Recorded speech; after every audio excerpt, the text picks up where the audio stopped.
আসছি নিউরো সায়েন্সে একটা ফ্রিজের কাজ করার জন্য। এটা হচ্ছে ওষুধ রাখার ফ্রিজ। তো আমি এর আগে আরও 2টা কাজ করে দিছি। কাজ করে দেওয়ার কারণে এখন আমাকে আবার ডাকছে যে 2টা ফ্রিজ কাজ করছেন আপনি, আরেকটা ফ্রিজ আমাদেরকে একটু দেখে দিয়ে যান। এই জন্য আসছি, ইনশাল্লাহ দেখবো এখন ফ্রিজটা মূলত প্রবলেমটা কি।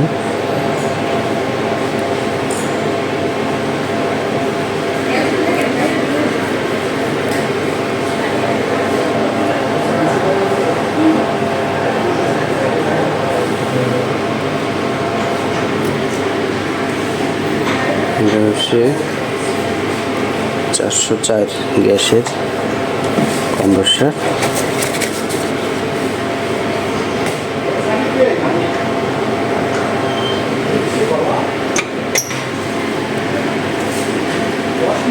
এখন দেখবো মূলত ফ্রিজটা কি প্রবলেম হয়েছে, আমি সব কিছু চেক করে দেখবো।